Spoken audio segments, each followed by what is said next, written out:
as soon as we get quorum, we'll stop what we're talking about and we'll call the meeting to order.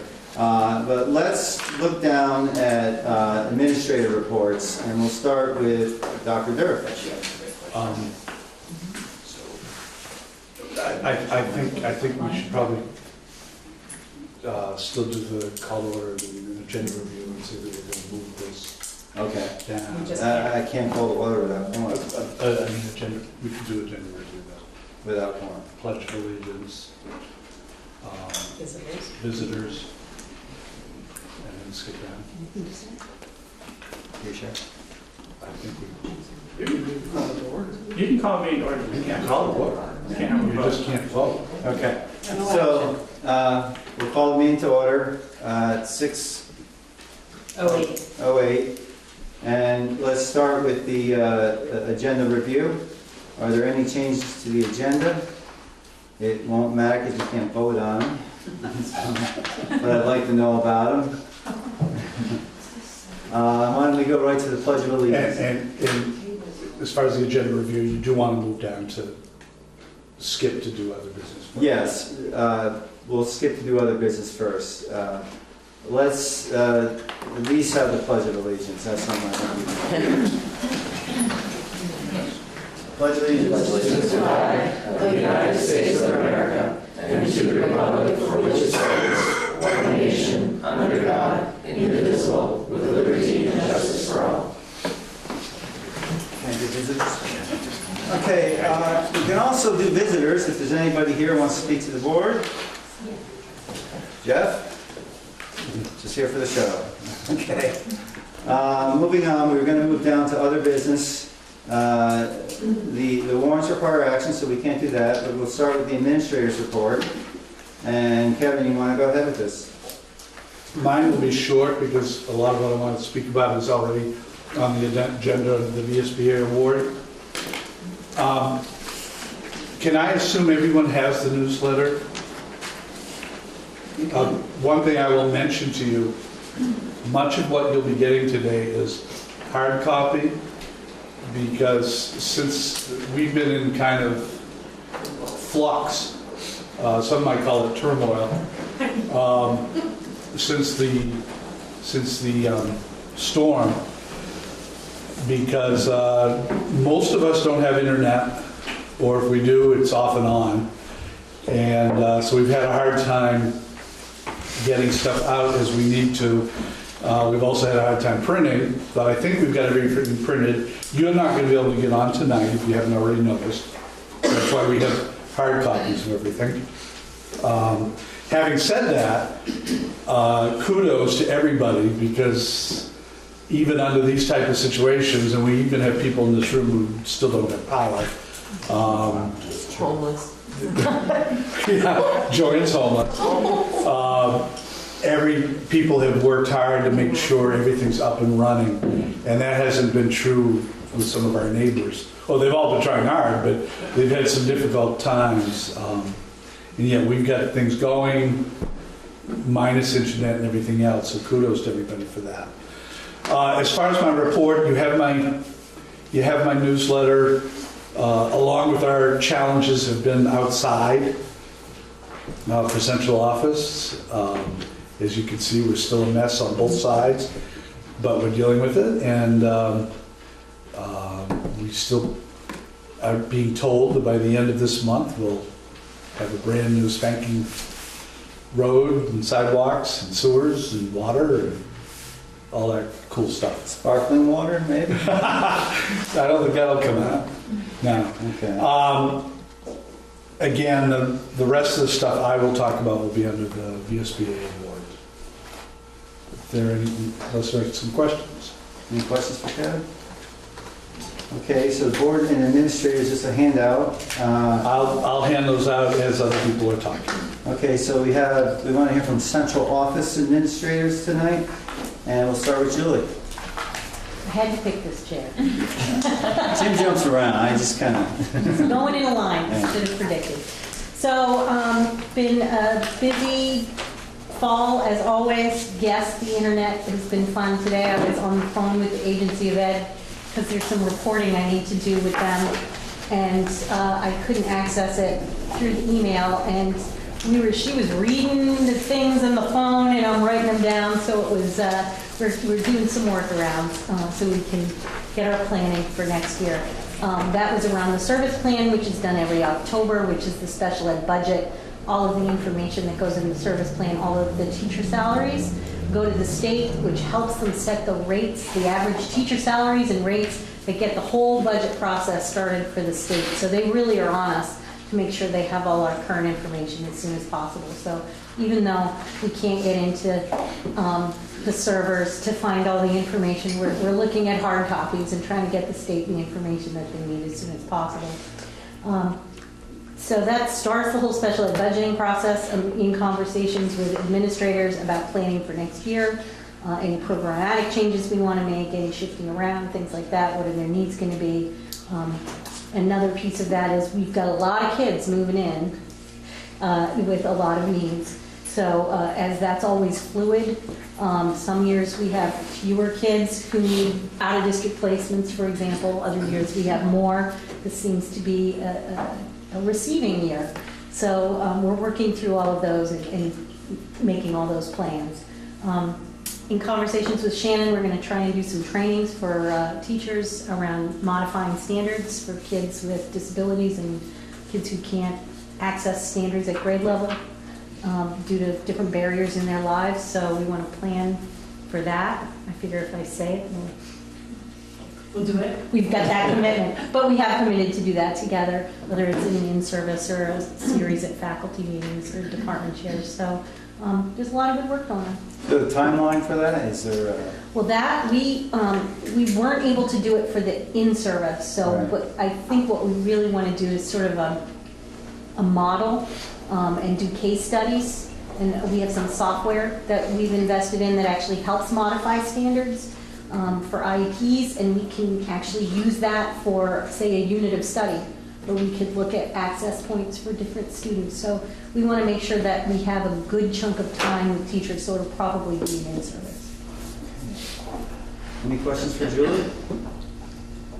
From what I'm hearing, you're predicting a higher budget this Not year? necessarily, Okay, no.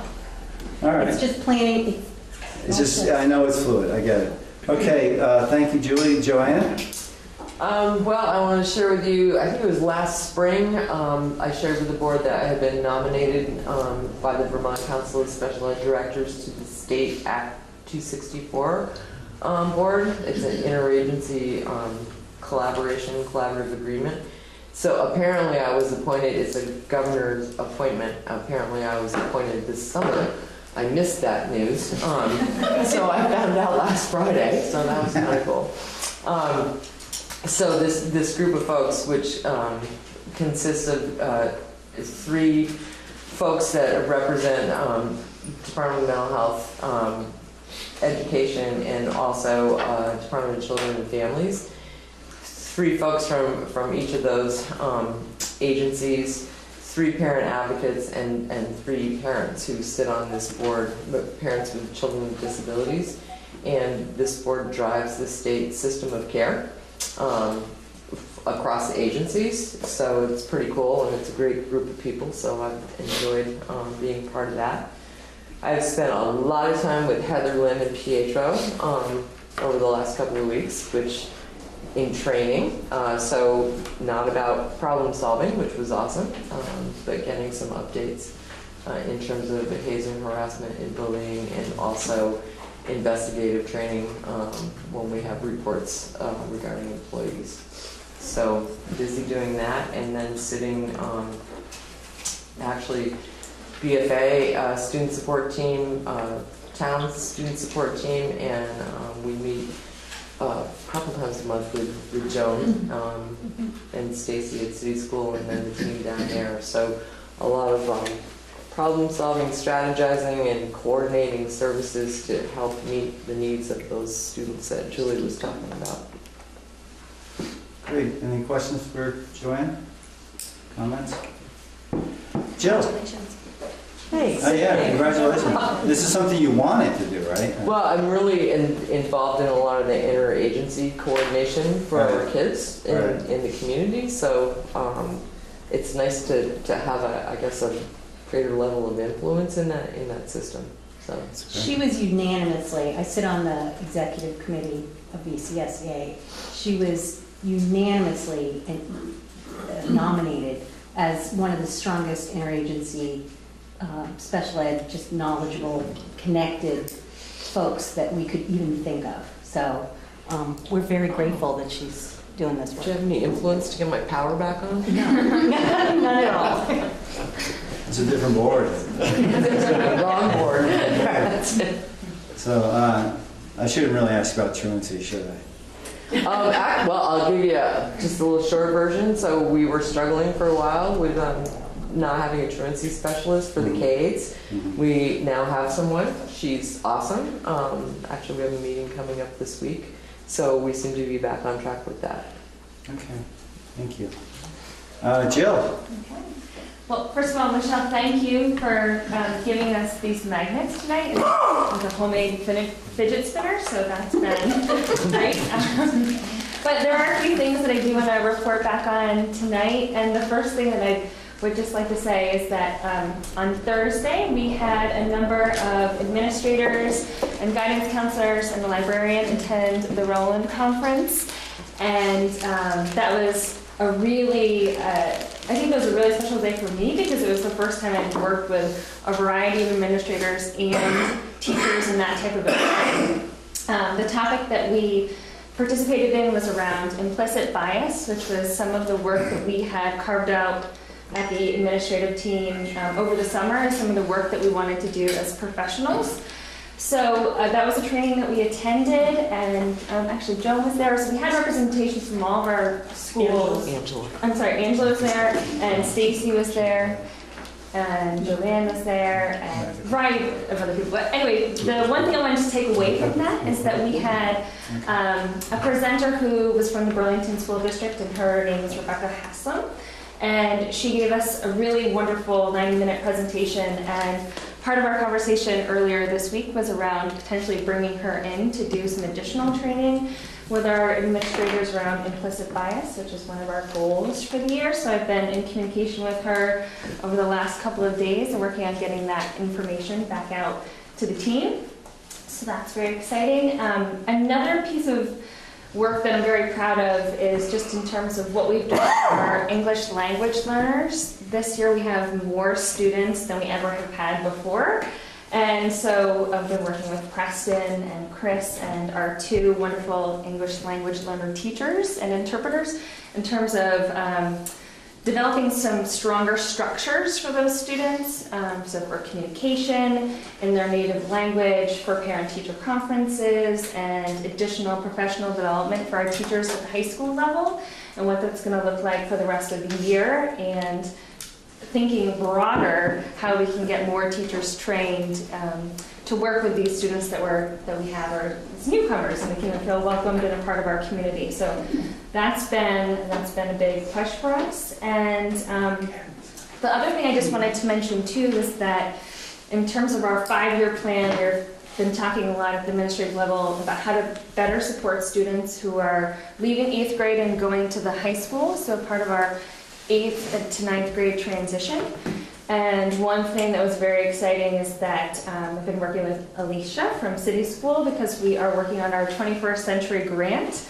And a part of that work that we're hoping to have a meeting either this week or next week with Joan and Chris to see if we can have some of that learning embedded, where some high school teachers would either come down to City School, we're not sure what the model would look like, but supporting those kids who might need a little bit more, something extra in that transition from leaving 8th grade to moving to the high school level. So that is pretty exciting work, and I think we're making a lot of progress, working with a variety of different people, and everyone's been very flexible and collaborative, so I'm just really appreciative of that work and support. Right. How many different languages are we talking about? So that's a great question. The majority of our students that we have speak Spanish, and then our second highest population of families would be Chinese, and then we have quite a few families that just moved in that are from the Philippines, and there's a few different dialects that go along with that. And so I actually was just speaking with Alan Steele when we did have internet around updating our website so that that information can also be translated to the variety of languages that we need for those families so they can access information, and they're in the know if there should be a school cancellation or any news or change events. So it takes a lot of planning and time, but I think we're making some good progress there. Any questions for Another Jill? question. Go ahead. What is implicit bias in this context? Yeah, so that's a really great question, and so I can just tell you what we learned during our workshop was understanding your own identity. So there's a variety of components that make up who you are as an individual. So your ethnicity, your gender, your socioeconomic status, and all of those things about you help you to identify with a particular comfort zone. And so implicit bias means you might subconsciously make a decision about a group of people without even realizing that you're doing it. So it's really about the awareness of the decisions that we make when we're thinking about, it could be a variety of things. It could be race, it could be gender, it could be economic status. So somebody actually called it something now. Somebody calls it something. Yes. Somebody calls it something. And you said you went to a Roland conference, which is provided through UVM. We were at the Davis Center. Parking was a nightmare, but other than that, it was a totally wonderful experience. And actually, Rebecca Holcomb was there. She kicked off the conference, and very impressed with her. And our keynote speaker was excellent as well. So definitely would recommend that conference to anyone. So what is Roland, a person or a? It's a foundation. It's a foundation. Oh, okay. Only educators that can go, right? Or administrators? And kids, actually. Lots There's a of lot of students. kids that were there. So that's our goal for next year, is to get some kids to participate and be a part of that. Thank you. Any other questions? Okay, I guess principals get a break this week, so we'll skip over to Kathy. I just wanted to show the board kind of a visual. These are the documents that we had to use last year when we were dealing with contracts with people. City, SATEC, FCSU, Fairfield, non-union, St. Albans State.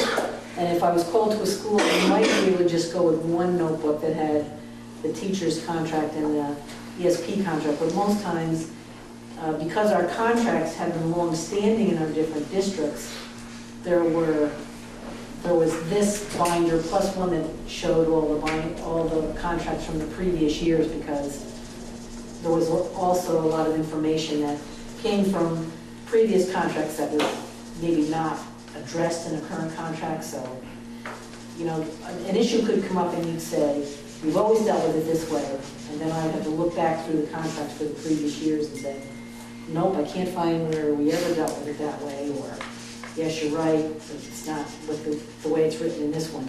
And all of this goes away for this year, Wahoo! which has Make sure the camera sees. teacher's contract. It has the teacher's contract, it has the educational support professional contract, it has the non-union guidelines, it has our substitute procedures, it has our extracurricular guidelines, which were all in different contracts, and now they're all in one set of guidelines. So this is just a wonderful, wonderful thing. And the other thing about having a new contract that combines all of this is that these are new documents and these go away.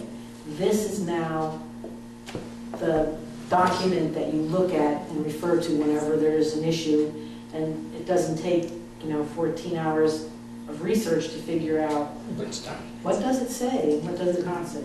So it's as much a thank you from me to the board for the work that the board negotiating teams did on this, because this was not simple. And the next piece of work that we're doing is to put together the contract for the educational support professionals.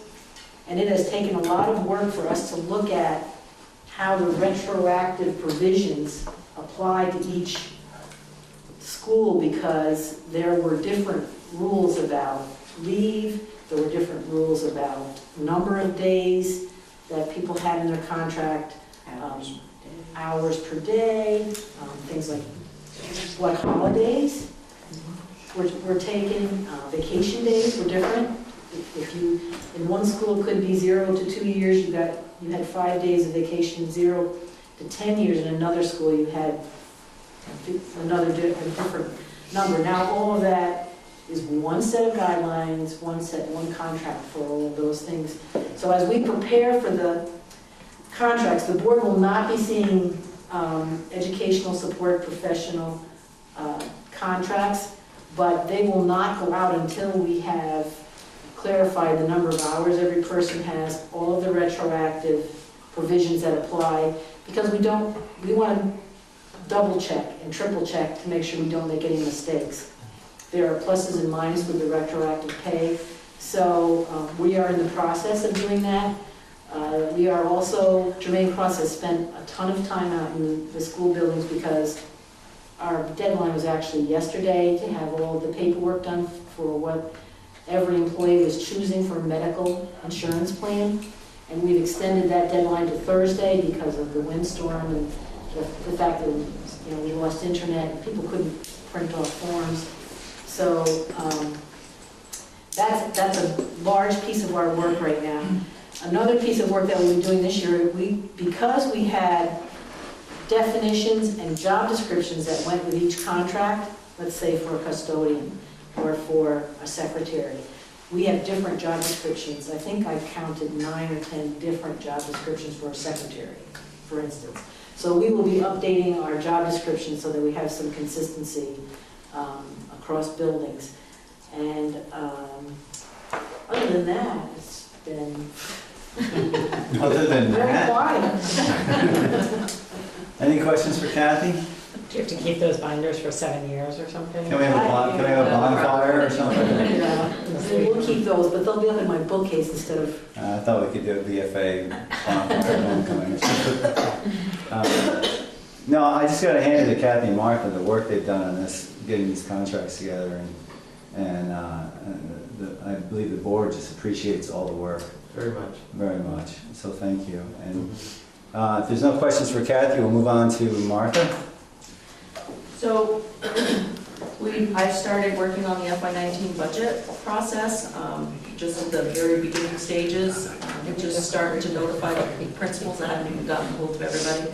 To start collecting the data and start sending the information to me. I'm kind of holding off until we get the educational support professionals set up in our system so that I can use the data from our system to actually generate the budget information for next year. So I'm kind of holding off a little bit on the salary and benefit piece, which is usually my first process that I do with the budget process. So we're working on that. Again, the business office is working with the HR department on the whole retroactive pay and all the calculations that we need to consider for those payments before they actually go out. Right now, we're in the middle of doing our tuition billing for first semester for high school tuition and for special ed services. So we're processing those, and without having internet the last couple of days, it's kind of put a little damper on that because we usually get them out like this week, and that's kind of been held off a little bit. Right now, we're working through the child nutrition. They have a verification process we have to follow, which means that this time of year we have to pull a specific number of applications that have been approved at the schools. We have to have a second person review those applications and verify them, so we're in the middle of that process. Last week we had a follow-up to our fiscal monitoring that we had in the spring, which was the AOE folks come and they kind of do an audit of our federal grants. And in the spring, we had a few items that we needed to work on, which was our corrective action plan. And so last week was our follow-up meeting where they came back and revisited the items that we had issues with in the spring. And there was one person that came this time, and she was very pleased with the changes we've made. And she wanted to give us some kudos because she says in the surrounding districts, not necessarily right next door, but other districts in the state, they seem to find a lot more issues than what they found in our situation, so we felt pretty good about that. But again, other than that, like Kathy, we're just kind of sitting back and relaxing. Okay, so before I ask if there's any questions for Martha, I would like to call the meeting to order. We do have a quorum. It's 6:37. And there are... 6:32. 6:32? Okay. There are 7 board members here representing 6.5 votes. And so we've done some stuff that doesn't require action. Yeah, so Martha, are there any questions for Martha or anything else from Martha? Before we move on from Martha, I'd like to just make the board aware that we had a perceived safety issue at Collins Pearly, and Martha helped to do some work with Visbit and was able to obtain a grant that not only corrected that problem, but also enabled us to do some nice upgrades. So it was nice work on Martha's part. In fact, she got the maximum amount that Visbit allows for that kind of grant, $10,000. Very nice. You know somebody at Visbit? Maybe. Okay, do you want to speak before I start? I just had a couple other things I forgot about. First off, I want to just let the board know, after speaking to Jim, we've made a slight change in the way we do our agendas. As you recall, we had principal voices each time for our first meeting and our third meeting. We've actually changed that a little bit after some feedback. And from now on, the first meeting of the month, the business meeting, which is held here, will be central office administrators, as you saw today. And the second board meeting, which is out in the schools, will be everybody else, the principals, assistant principals, directors. So that way, number one, will shorten time a little bit. And number two, I won't say the feedback came from Hilda.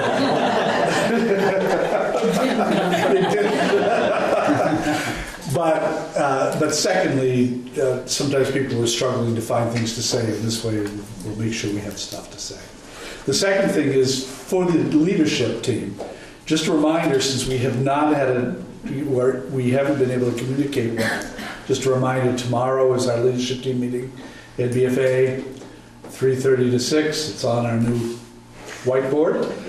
3:30 to 4 is going to be some minor things that we have to get taken care of. 4 to 6 will be Heather Lynn working with us. So, I'm sorry? I just don't want you to forget Michelle. Oh, I'm sorry. I didn't see. I forgot Michelle. Yeah. Let's hear from Michelle. I apologize for not seeing you through. I didn't know you forgot me. I just thought you weren't done yet. I'm handing out just a quick snapshot of where we are with our numbers. You can take a look at. Before I get into that, though, just quick updates on some of what I've been doing. I attended 2 weeks ago. I went to DC for the federal Principal Expansion Grant Conference. And they had asked me to go because we are the largest school district implementing the full day preschool component. And when you add to us as well, it's even larger. So it was really interesting to see the federal government in action. We had a federal panel that came in and spoke with us. We had Health and Human Services director was there, as well as commissioner from the education department. And they both spoke to us. They both took input from us with things that we thought were working well, things that weren't working well.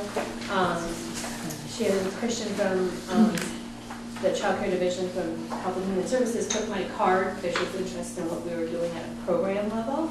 So I don't know if she'll get back to me or not, but I may reach out to her at some point, especially around some of the things we're hoping to see. There will be a preschool expansion grant 2.0 coming, but they are looking at what that's going to mean and what it's going to look like, and whether they're going to be paying more for systems and infrastructure versus slots for students. So it's still being developed. I'm continuing to meet with Andrea Rasic, who's now focusing more on Franklin Northwest, so she's doing really great work up there. We're still like a cohesive early childhood program. I meet with her every week for at least 2 hours, sometimes longer. And we're also meeting twice a month with our administrative assistant. So we're continuing to like develop our system together so that the work that we're doing is cohesive and on the same page, which I think really helps, especially for the students that are transient and going back and forth. Because we have students that move, especially between City School and Swanton, and they really don't miss a day of preschool a lot of times. We just make it happen. We're spending a lot of time still on childcare licensing and trying to navigate the regulations, hours every week. And right now, it's tag Andrea's it, because I spent hours like last year and the beginning of this year, so she's kind of picked up the ball and she's proceeding at this point. But it's taking a lot of hours for us to try to figure out how those regulations apply to public schools. Joan and I did go to Montpelier last month and testified to Act 166, and I did bring up some of the examples of. Just might want to remind people of Act 166. So Act 166 is the law that allows us to use public funds to serve preschool students. And I took part of that time to talk about the childcare licensing regs and some of the really silly things that we have to do. One example is students, when they license our classrooms, they're licensing a classroom, they don't license a building. So if we have students that need to go see the nurse, we're supposed to either sign them out of the classroom before they go see the nurse, or the gym teacher, or the library, or anything that's not in the classroom. Or we're supposed to get walking field trip forms from all the families signed. So it's just things like that. And that, I mean, and I could keep going. We have like about 4 pages of lists right now of all of the things that just don't make sense. So I think that we're starting to be heard. And there's also now a lot of public schools implementing Act 166, so there's more voices out there than there ever have been talking about this. So I'm hoping that we'll see a change in regs, either a separate regs for public school programs, or maybe even an exemption to the regs. Although there's some really good things about the childcare licensing regs that I'm happy to keep in place for us, but there's a lot of things that just don't fit. So this is who we're serving right now. We have 280 students currently enrolled in some way or another. 67 of those students are on IEPs. We are evaluating more. I think we have like 5 more in the process right now for evaluations. And then we're always getting students, as soon as they turn 3, if they're in the Birth to 3 program, they're ours. So these numbers will continue to increase throughout the school year. We know we have some students with some significant needs that are in the Birth to 3 age range right now that will be coming to us. So we're trying to gear up and be ready for that from a professional development standpoint, as well as looking at what kind of resources we're going to have in place. And these are kids that are going to require resources above and beyond our typical budgets, either contracts with agencies we don't typically have to contract with every year, or special medical or equipment needs and that type of thing. So they're nursing needs, that type of thing.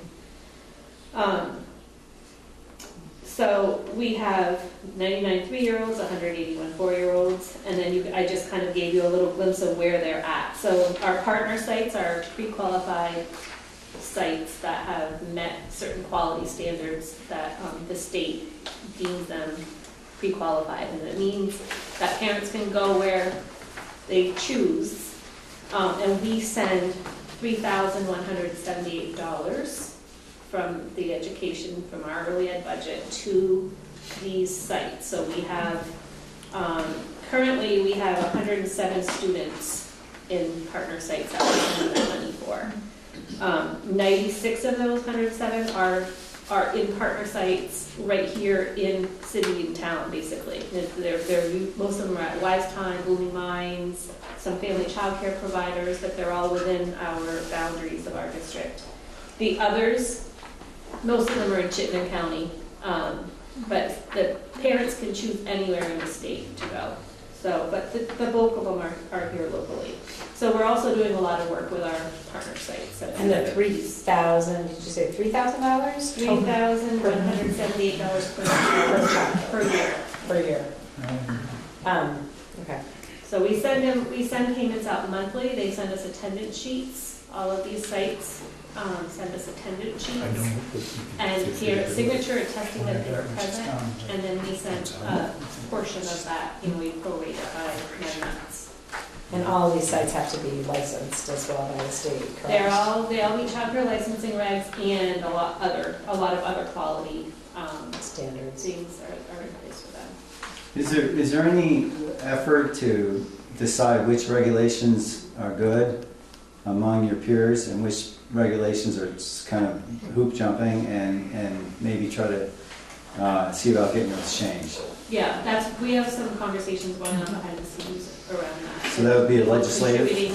It'll eventually be a legislative thing. We're trying to get everyone on the same page with what we agree to and don't agree to right now, and just trying to actually list all of the things that fit or don't fit. So it's going to take some time, and I don't think it's going to be a quick fix.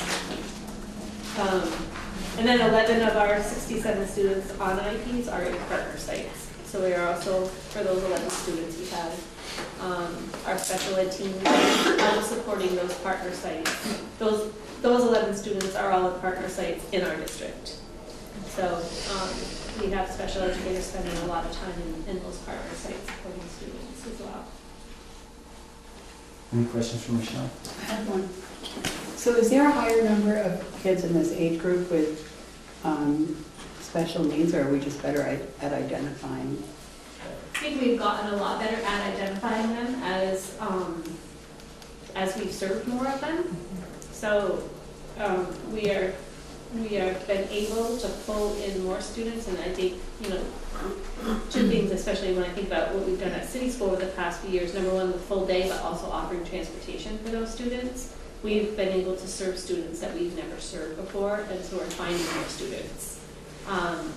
And then the Birth to 3 program is doing a very good job of finding students too. So we have a lot of our kids roll over from them, and they have to go through a re-eligibility process before they come to us. And so not all of their kids roll over to us automatically like it used to be.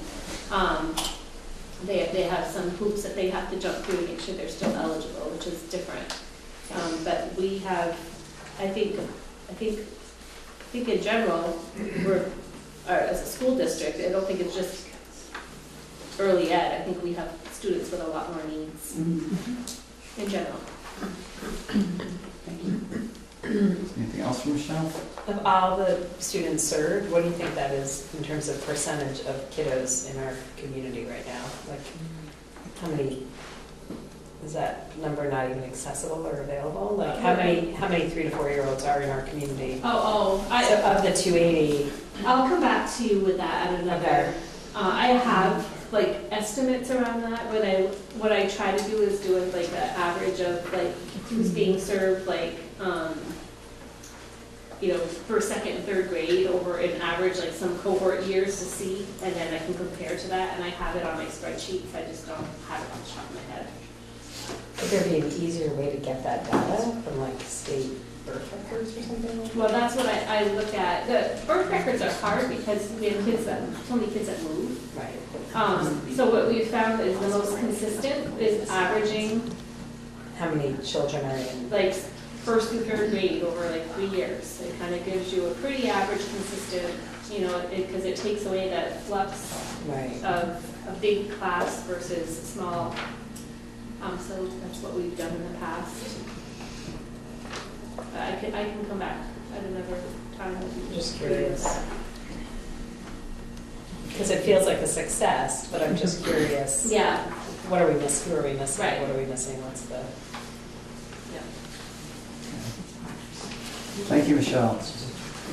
Okay, so we had Mike Lesbron show up. We now have 7 directors totaling 6 votes, and we briefly discussed agenda review, but now that we have a quorum, I'm looking for if there's any change to the agenda, which kind of covered some of it, but does anyone have any changes? Okay, can I get a motion to approve the agenda, please? Okay, thank you, Nilda. And Steve, do you want to second it? Sure. Okay. Any discussion? That was Nina. It was Nina? Oh, sorry, Nina. Couldn't see Michelle. Okay. Any discussion? All in favor, signify by saying aye. Aye.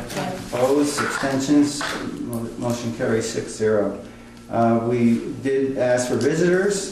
When we didn't have quorum, I don't see any change in that. Okay, and the next thing on the action that we need to take is the consent agenda. We have, as part of the consent agenda, is the approval of the October 17th minutes. We have some new hires, and let me just name them. Brittany Will at BFA, she's a tutor. Colin Capsey at the Tech Center, Auto Lab Supervisor. Jacob Holzberg-Pill is also at the Tech Center as a pre-technology exploratory instructor. Mary Johnson at Fairfield is a math interventionist. And Susan Palmer at BFA is a drama teacher. Those are the new hires, the media packets, and the field trips. So if this is fine, I would like the motion to approve the consent agenda with those things in it. So moved. Thank you, Jack. I'll second. Thank you, Denise. Any discussion? Okay, all in favor, signify by saying aye. Aye. Opposed, abstentions? 6-0, passes. Number 6, old business, the VSBA award. Well, do we have the plaque in here? Right there. Okay, so we were informed of this at the last meeting, and luckily, Kevin called me because I did not see the email going in. So Jim and I went down to the VSBA conference. And the VSBA conference is something I think as a board we can talk about in the future, the value of it. But this was a lot bigger award than I understood. The VSBA picks one board out of the state to honor them with this title. And it was us. And we had behind-the-scenes things going on that we did not know about, that were letters from the community and support that helped the committee to decide. So I think what they were impressed by is the contracts, pulling things together in a year and getting the single contracts. And also, I think our board relations. I think that a couple other things were mentioned that Kevin might be able to speak to, but the process of how this happened is lost on me. We did not know about this. This was done by people in the community and by the administration. You wish to speak to that, or? Whenever you're finished, I'll I will say put it this. correct. Rebecca Holcomb was there. I am constantly amazed at how she keeps everything straight in her head. And we did have a picture that appeared in Friday's Messenger of her with the award with Kevin, myself, Jim, and Nicole Mace. And it's in your newsletter. And it's in the newsletter, and Rebecca Holcomb. So it was a true honor, and I think we should all look at it that way. It was pretty good. So congratulations to everybody on the board for the work we've done, into the administration for all the support. Kevin, you want to talk about the process a little bit? Sure. First off, thank you for you and Jim to come down. It was good having you there. The process, I talked about it a little bit last time, but we knew it came up every year. Your leadership team in front of you wrote a letter and signed off on a letter which you have the letter. The process was to have 3 letters of support, so Emerson Lynn did one as part of the messenger, and Jeff wrote the 3rd. And along with the package came a lot of supporting documents, including your mission statement, your core values, the 5-year plan, the work you did on the elementary school transfer, and I think there were a couple other supporting documents, which went down to them. You saw from the letter that they came back that one of their, and I heard this later too from the director of VSBA, one of the big things was that they were just so impressed with the whole package that came down. It was quite powerful. And one of their major areas was, given all the drama around Act 46 throughout the state, they were impressed with the smoothness that you guys did. Now, there certainly was a little drama up here too, but after that finished, everyone got together and this board worked together, and they were extremely impressed with that. So I had a nice talk with the president of the VSBA over dinner that night. And he spoke very highly of what was going on, and he certainly knows because he's also the chairperson of a board that's not had a very difficult time getting through Act 46. So I too congratulate you. It is an honor, and I think it's something that should be out there. I'm really glad the messenger put it in the paper. In color. Color. Yeah. Yes, and I look like an ogre anyway. So I also like to point out that we have benefited from the support of the community of the 3 towns. That was reflected in the vote on Act 46, and I think we've had their support, which has made it good for us, able to work together as a team with administration. So, is there any questions or anything on this? I would only add that as a first-year board member, I'm thankful and very impressed with the amount of work that all of you have done over this past year to pull it together as well. It's a phenomenal amount, so thank you. Yeah, I don't mean to exclude when I say the administration, I'm looking at. I just would like to add that I think that the benefit of the joining of the schools under this one leadership has really created the opportunity for people to, and systems to kind of talk to each other in ways that I don't know that was happening before. So just coming from like the perspective of being on the city school board only and now getting the perspective of the entire system has been really beneficial, and I think has created different energies and different like connections, and I'm seeing like the fruits of the labor, even if they're like small things that are happening, but you see them happening, and I think it's really good.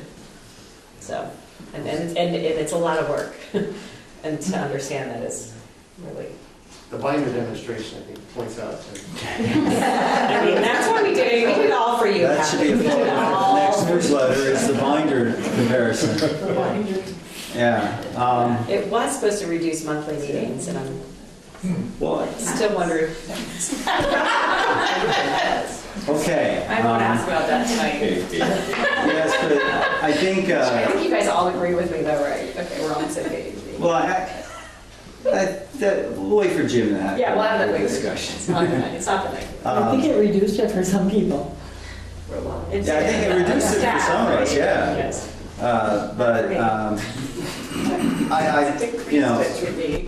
we can address that another time. Is there anything else? I would add to what Denise said, though. I suppose it's all about perspective. But I'll remind most of your local boards, the majority of you were on at least a local board. You were on the FCSU board. You had committee meetings. You had policy committee meetings. Some of you had curriculum additional meetings. Some of you had budget meetings. And so, depending on which local board it was, And that's all been reduced to 2 meetings a month. So again, it's perspective and depending on what board you're on, but it's been cut back quite a bit for many of you. Maybe not City Board. I took on 3 though, I guess you're right. So far, this is working, but if it's a point the board wants to discuss in the future, we can at a different time. I'd like to move on unless there's anything else anyone wants to say. 6B is a climate survey example, and you got this in your, you got one version in your board packet. And Kevin, you have another one you'd like to hand out, or you're going to speak first? I'm going to speak first, and then I will hand it out. The board wanted to look at a climate surveys because it's something you had promised staff at Fairfield in the previous year, and you wanted to keep to your promise. I did. As I told you I would do, I did some research on this. And one question, as I asked people who were probably better in the know than myself on these, one question continued to come up, which I need to bring to you. And it has to do with the fact that I have a second climate survey for you to look at, which I will pass out in a second, is what is your goal with this climate survey? That question came up over and over again. Is this something that's relative to you want to see how the administration out there is doing in this new year? Is it something that you want to see how the staff are feeling relative to how the students are doing? How they're feeling in general about the climate of the school. So it makes a difference on how the questions are read. The one you have that was attached is a leadership survey, climate survey, and it basically talks about the leadership of the school. The one I'm in the process of passing out to you is more general and has to do with the staff's feelings of the school itself relative to I guess I would bring us back to our conversation in Fairfield a few months ago, where I channeled Jim here. this is one packet. The one when I'm giving you the 3 pages. The one packet. What did we tell the people of Fairfield we would do? I guess is my question back. I don't remember it having a theme, but at the meeting in Fairfield, there was it was asked by a community member who is also a teacher at another school that if we would do a climate survey, and we had said yes, but we did not discuss, to my recollection, what that would be with amongst ourselves even that night, and certainly not with the audience. So I think it's up to us to decide what we're looking for. But that is the whole reason this came up, right? Mm-hmm. And then you guys sort of recommended at the last meeting that we do it district-wide, which I was in favor of. But I changed my mind on the way home that night. That's okay.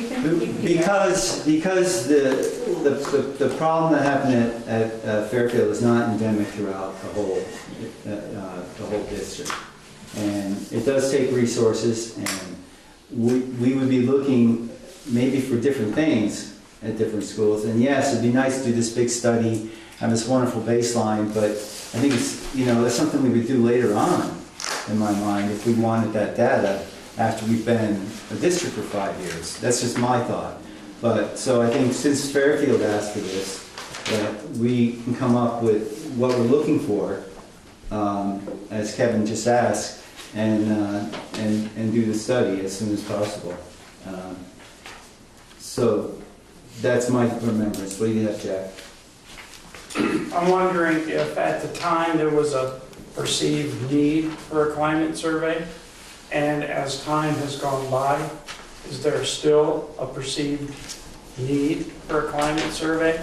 And because one person in the crowd suggested a climate survey, that I'm just asking if we should rethink this, and if it really is a perceived need from that school, we go ahead with it.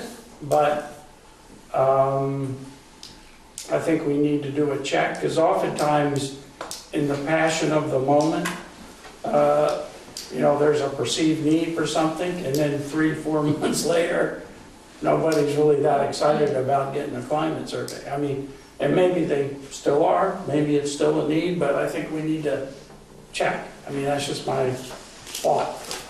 Can you explain where these two come from? Because there's no, I don't know where they're from. Well, you asked for sample surveys. These are just They're sample samples, surveys. neither one of these are from the Creative Leadership Center?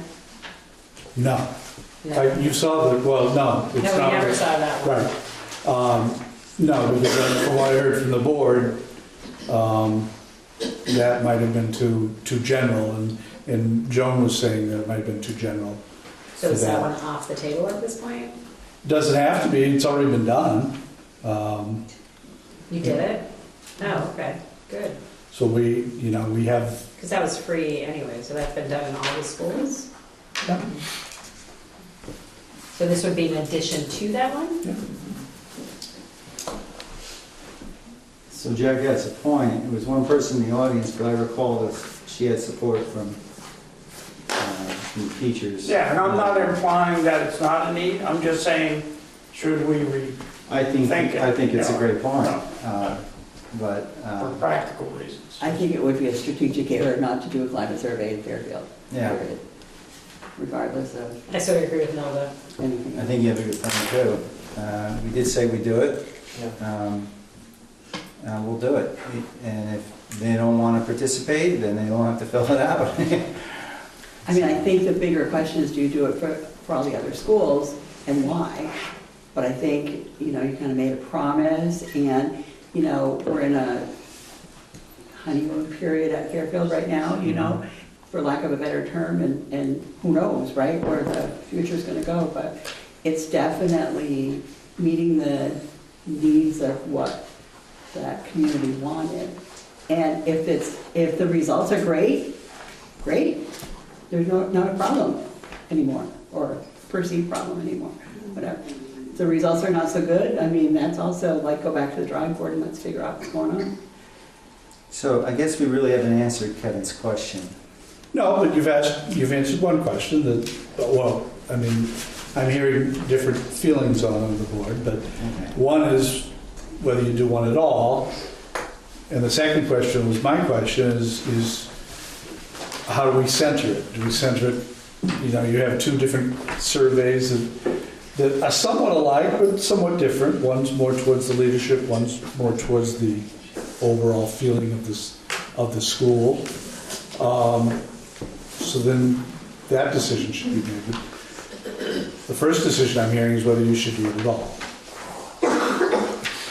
So this one is directly directed to school staff, Yeah, and then this one, who would you say is? they're both for staff, They're both for. but one centers more about how people feel the administration is doing. And the other one is just general, General questions, as you can see around, About learning. I have access to the tools I need to do my job, so this is the stuff, it's not all about the administrator. Correct. It's not all about the principal. Correct. Children's teacher, so it's more about the whole school system. Correct.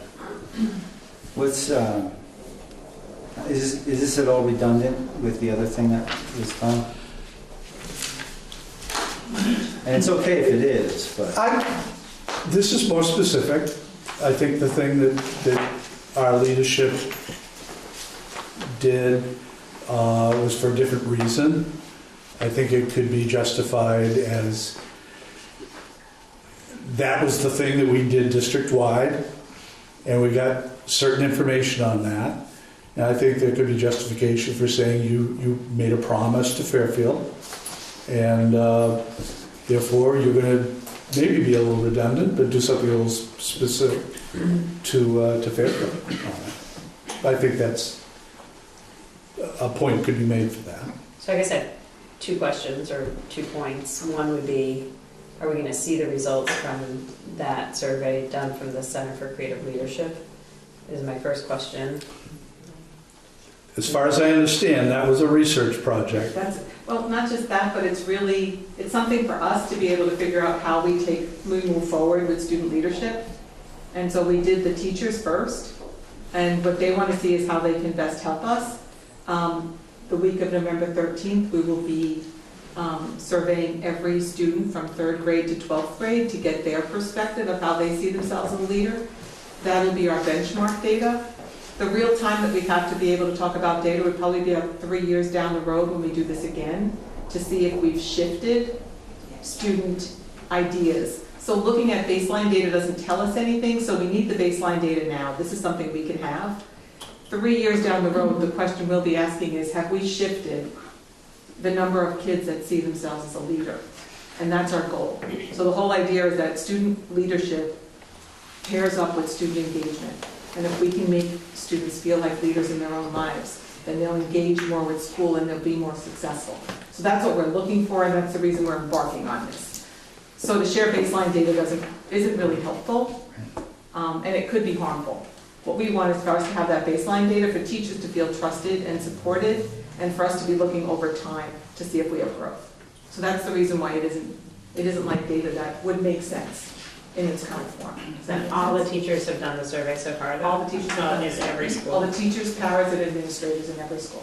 Parents too? Paras. Paras, okay. So I guess my second point here is I'm just looking back at our minutes from the other meeting where it said something about should the whole Fairfield community be surveyed?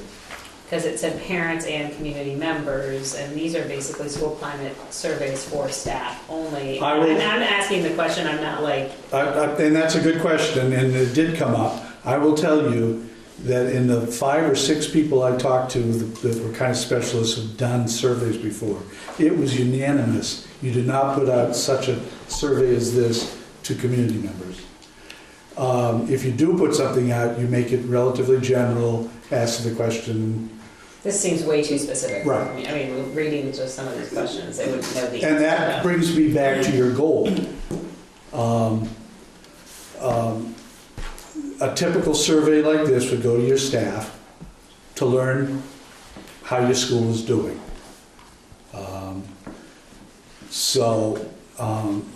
They were all in agreement, you don't do something like that with community. If you want to put, if you wanted to do something in a very general point of view, like how's your school doing, or how could you see improvements made, and things like that, you could do something like that. But this type of survey would go to staff. Okay, I wish Jim was here because he would know, but it seemed to me that, well, I think this is a good thing to get people for the inside. Some pared down version of even if it's a 5-question survey to the parents, to ask them how they feel things are going and what they want to see improved, what's going right, Because I think it was a community that Jim was referring to that we would do the climate. There needs to be an internal one, but I think it would be good to offer a small survey out for the parents too, whether it's on the Maple Run org site. It could be a monkey survey. Right, survey. Survey monkey. It doesn't have to be complicated, 5 or 6 questions. But... So you're saying do that? Right, this is a good idea, yeah. And then this isn't for the general public, it's just too detailed.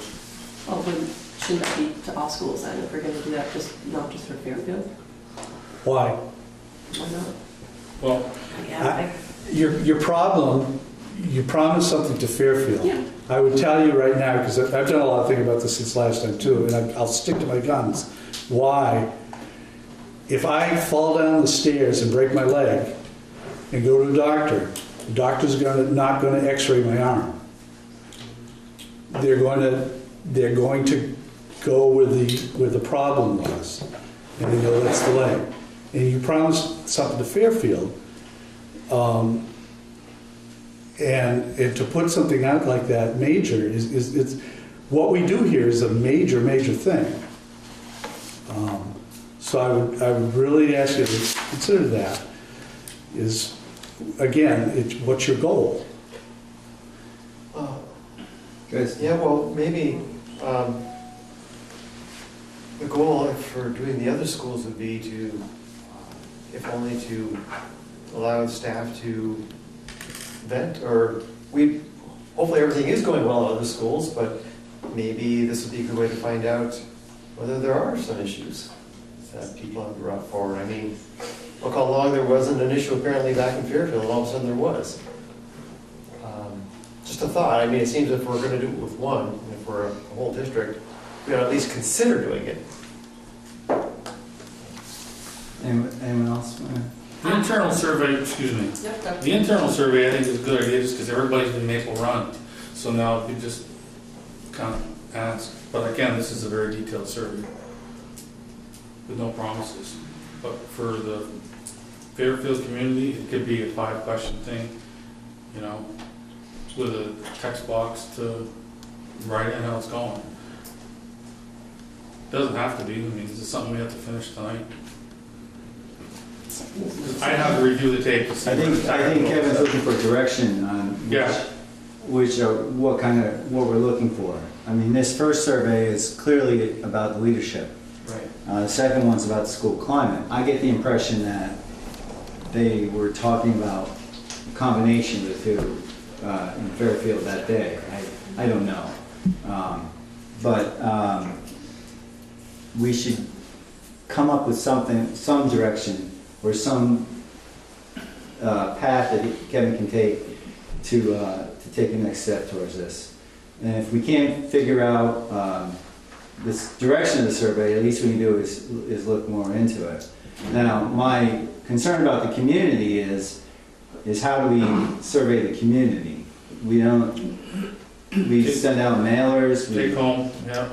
You could do take home, but you can also, what I'm learning is that online surveys are just as effective as mailing surveys, and you can do a quick survey through Front Porch Forum. They have a very active Front Porch Forum up in Fairfield that we could put a link on to and keep it pretty simple. And I actually would lean, I don't know that you need to do this detail of a survey, I guess, in the school. Could there be just an overall climate survey from that whole community, including the teachers? And then if we see that the results are leaning one way or another, we could decide at that time to do a more in-depth climate survey. So, can I say something? Yes, please. So, we're not on the Fairfield Community Board of Directors or the Select Board or whatever. I mean, I think our responsibility is to the school and doing some type of survey with the school population. And the other thing is, you know, I work at an institution where we survey a lot, and we survey providers, we survey on safety, we survey staff, we survey staff about staff, we survey staff about leadership, and we survey leadership about each other. And the problem with all of that is, once you get all that information, what the heck do you do with it, right? So you have to have a reason why you did it in the first place, and then you have to have a plan for what you're going to do with the information after you get it. So if you have some method of getting baseline information, and you find out you're here on one thing and here on one thing, and where do you want to be? You want to be here, then you want to raise all that up. But then you get into all this statistical analysis about how much effort it takes to move this one increment or this 5 increments, and which one is more effective, and what are you going to get the bigger bang for the buck, and all that kind of stuff. We're not those people. This group of people sitting here are not those people that can put that sophisticated type of survey together. We need some basic information about the Fairfield school system, what's going well, what's not going well, what changes would you like to make, you know, is there anyone you want to recognize, is there anything going, you know, like, I'm for the, come up with 10 basic questions and let people fill in the blank, take it, and if you get 30 responses, and, maybe we've got something to deal with, And we met our requirements to the community because it's important for us to do what we said we were going to do and do something about the information we get.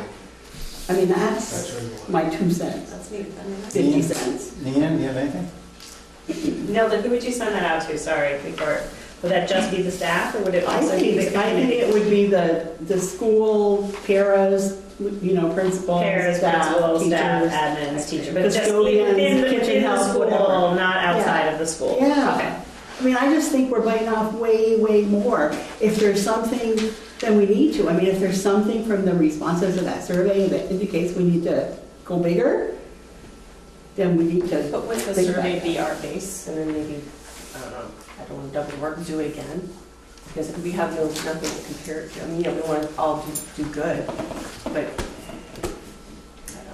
Well, that's kind of what you have to do with surveys, right? You have to run them again in 2 or 3 Yeah. years to get a pulse of whether or not you made some What incremental what you improvement. guys are doing with the leadership survey, right? You're doing it now, and then in 3 years, you're gonna see if the engagement's changed, Well, we can do the this students feel more valued, all those in the spring or questions. something, because things might change.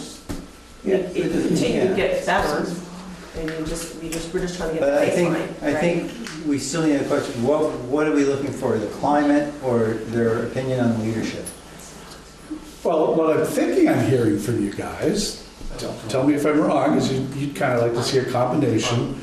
You'd like to see less questions, minimize it to 10 or so important things about the school, and put that out. And it doesn't have to be this survey or that survey, but just 10 good questions maybe from a combination of these.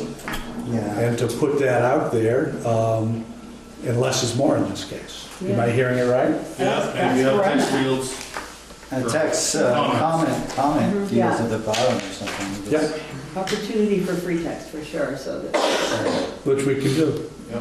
I think that will give us an overview. Mike, I don't know how we would do the community, because at that meeting, the whole community wasn't there. There was, so I don't think, No, it doesn't matter. You can throw a survey out there on anything, you don't have to, I don't understand why the whole community's not there, or why that the matters. whole community doesn't have internet. Okay, so you have a couple of the surveys at the school. I mean, you're wondering how the parents are also interacting. Right. I'm not advocating for the community survey, just so you know, I'm just saying, there's no reason why you can't throw a survey out there, and you can print off some copies of it and have it at the school so people can grab them if they don't all have internet, that's fine. Okay. Yeah.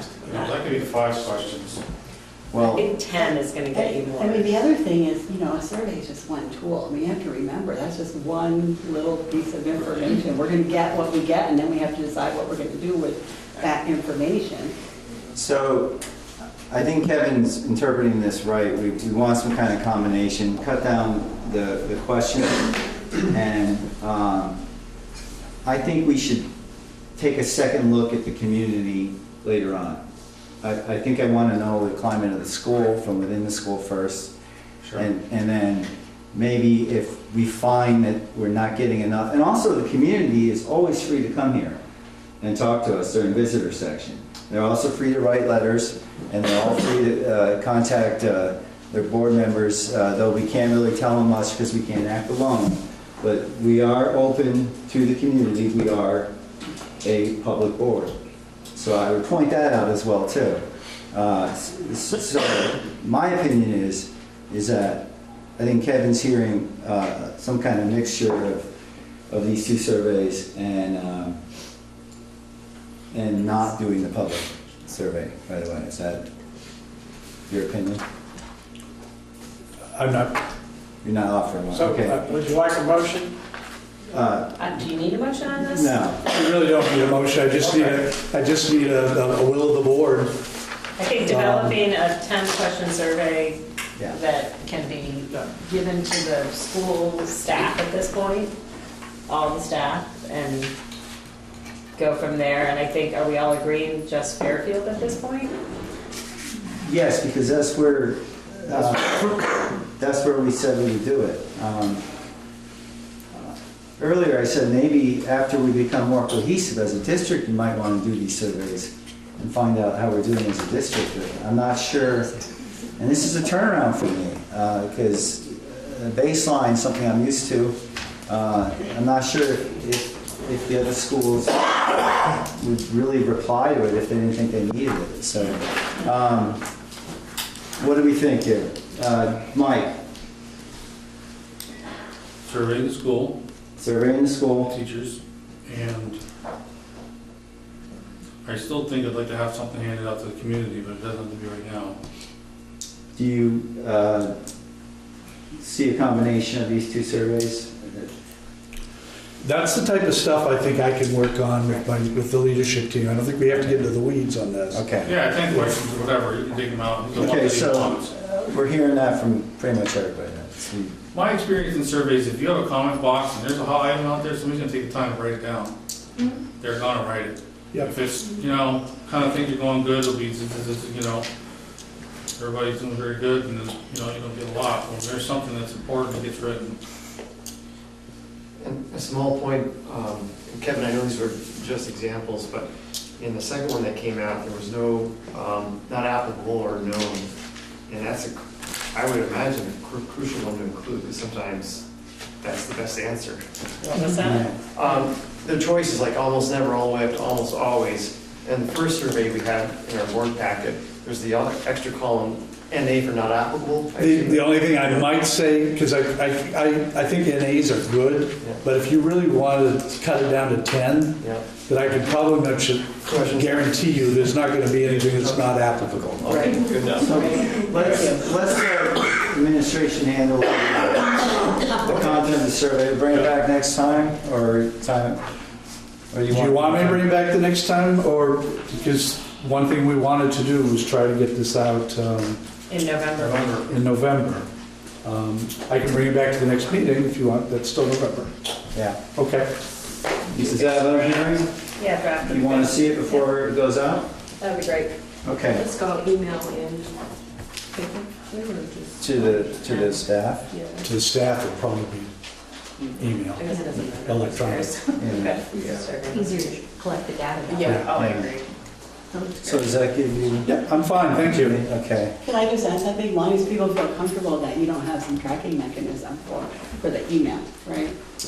Like, Oh, I see what you mean. that kind of thing, because that comes up in our environment a lot. And that's why we hire somebody to administer the survey, so the email comes from an external vendor, so that people don't get all hot about whether or not there's some tracking Yep, good point. mechanism. So I think you just have to think of that. Yep. And one more comment, since I'm on survey mode. We survey a lot of people, and we survey a lot of patients after they've been discharged from the hospital. And you get sort of credit nationally if you can get what's called the top box score, which is the always, okay? So there's been a lot of studies out there that will tell you no one wants to rate someone at always all the time, right? And so, people work really, really hard at trying to figure out how to move a usual to an always. And can I just tell you, at my job, we spent hours on this project, okay? So that's why this kind of gives me agita just thinking about it all. But, the amount of energy it takes to make you, the customer, move something to usual, which is damn good, right? Usual is damn good, to always, which is super damn good, right? And it just, those things don't happen. So it's a little bit of frustration on my part when I think survey, and I think how people put so much focus on the response of a survey to the point where it like blinds everything else. Because if you do all the other stuff right, that stuff is just gonna come. You don't have to work on how do I move this particular question to a plus. You just have to do things right. And If I'm hearing from you guys, you're not looking for that specificity. It's sounding like what you're looking for is the temperature. Out there. Temperature. Paul's kind of. I eat climate. Yeah, okay. That's why it's not my concern to it. Are we good with this for now? Yeah. Well, we keep that one. Yeah. Beat that to death. Moving on, 7A. Employee matters. We have a request for unpaid leave, maternity leave. Kathy, or Kevin, Kathy, you want to speak to this? Or do you feel that it needs to go in executive session? No, this is a request for unpaid leave supported by our administration. Okay, so there's no action item next to it. Do we need to approve it? Yes. Okay, so I'll look for a motion to approve the unpaid leave for Ellie Mae Mitchell concerning maternity from October 23rd to January 2, 2018. So moved. Is there a second? Second. Any discussion? Okay, hearing none, I would say all in favor signify by saying aye. Aye. Opposed, abstentions? Okay, 6-0, it passes. 7B, the informational meeting on November 13th. I will start this one. Martha might want to chime in as we go move along. As you know, there's an informational meeting on the building purchase.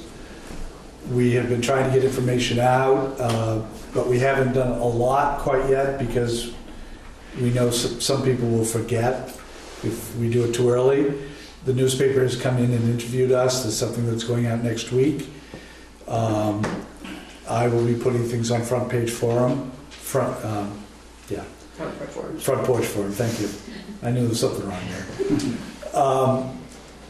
We have a pretty good idea of what we're going to put in for slides for that night of the informational meeting. However, we just wanted to know if there was any input you guys had about anything you think the community would like to see. We're going to be talking about the savings, how much it costs, the structural report, the appraisal, the advantages to doing this, the once-in-a-lifetime opportunity. But if there's anything special, we just want to give you the chance to ask as we create that document. Okay, so just to be clear, where it's November 14th, it's and the polling places are... 13th. November 13th is the information. The vote is on the 14th. So where is the informational meeting? Did we decide on The library, wasn't it? the Fay Library, okay. And at what time? 6 o'clock. Okay, thank you. So, And the votes? Tuesday, the 14th. Australian ballot in all three places. 7 to 7, polling offices are open. town clerk's Those office? are cool, aren't they? Is there a City Hall. City Hall. Oh, it is the town clerk? Yeah, I know, yeah, Okay, the town clerk's office down in Bay. okay. And Fairfield, I'm sorry. No. Oh, and Fairfield, okay. Collins Pearlie for the town, and Okay. Fairfield. So now we're on the same page here. So this information meeting is not a board meeting. No. Okay, so, but if there's board members who want to attend, we would have to warn them if there were a bunch of us quorum there. But this is something. It's an informational meeting. It doesn't have to be warned. You sure? Yep. Okay. So, anyways? It will be more than We'll certainly have all the information out. We will warn it, but it doesn't have to be. okay. I'm sorry. We'll probably end up with a quorum. Good chance. Certainly invite you to come. I think the more There's a tension breaker right there. I can think of one question to put on that survey. Does he get calls at work? So, Is there gonna be absentee ballots? Yeah, that's right. and that's a good thing, and probably we should remind in our communications. It's a good point to use. I'm gonna be out of town, so that's what I'm asking. Yeah. Yes. Is there any other item coming before the voters at that, or is it just us? It's just this. So I asked Jim about how this should look, and he kind of thinks usually it would be him explaining it on TV. Yeah, it probably will be no different than a typical budget informational meeting. There'll be a slideshow, a PowerPoint, and Jim will probably do most of the discussion along with Martha and myself. Yeah, we don't have to, I think that will probably be very appropriate to do that. So that's, everyone okay with that format? Works for me. And I'll work very closely with Jim as far as the PowerPoint itself, and he'll approve it. So you're going to try to get something on cable access well in advance, right? I don't know. We weren't going to do that, but we could look to do it. Well, since the attendance at these informational meetings is never, never huge, it might be worth doing something, even if it's not the exact same presentation. Yeah. Just a little infomercial that does the basics of it, kind of like, Yeah. you know, Talking about flyers. 15? Yes, that's what she's saying. I mean, it's probably You can not a take the ton of slides and energy put it right to on. do it, and it might Yeah, go but it's the day away. before. You could do I'll look into it. channel No, 15 thing. I'll talk to them. That's what she's saying. I mean, Jim would probably, I mean, it doesn't really have to be that long. Big No, slides it won't at a be, time. but if 15 anyone minutes, and would like to attend, that, the pros of the, you know, it's one of those things where the evidence speaks for itself, right? But, you know, Yeah. you gotta tell people. One would hope so, but the only thing I'm hearing that is even close to negative is, what's the catch? Exactly. So, Show up to vote now. You have to say there is no catch. I'm sorry? If you did a short infomercial, we could probably all push it out on social media, Yeah. because that might get it out the best. That's a good idea. Good idea. Yeah. And I think push the absentee ballot piece too, because you no longer have to be like infirmed to get an absentee ballot. You just have to not be voting that day. In Vermont. Yeah, in Vermont, right. Good idea. anything else we should focus on? No, but that's like next week, so Yeah, I would no. do that infomercial ASAP. Yeah, okay. If you're gonna. Well, we'll attempt to do that. But Kevin, it's not like you have to like, No, I understand. Organized What I mean by data. attempt is the fact we need to make sure there's access, that the TV people can do it. yeah, pull some string. Yeah, just Is there awesome. any, Talk to Chris Moscott. The other thing I would mention is, again, we're pushing a lot of information out, but the more, I've always felt the absolute best information is word of mouth. So the more you can talk it up, whether it's Steve in the library or Dilda in the hospital or whatever, they'll get a lot of that info out too. is there a newspaper? As I said, it's a big, they did a full interview and they're putting that on next week. So, any other discussion on this? So Kevin, maybe we can get us that newspaper thing too for the social media. Yep. Yep. Okay. I'm going to move on to the SBAC presentation, if everyone's okay with that. Okay, Sean, Now we're into some real fun. Data. did you turn your phone off, Sean? I turned my phone off.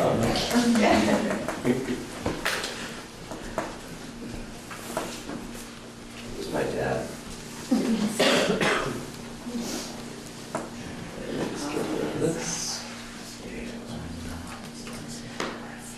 Well, welcome to our 2017 SBAC score presentation. My name is Sean and I will be your guide. I want to just remind all of you that as we are looking at our test scores, it is important not to get too far into the weeds. I think we can all look at very specific numbers and want to start asking very specific questions. And really that kind of is the whole thing that we're doing with our test scores, is asking questions.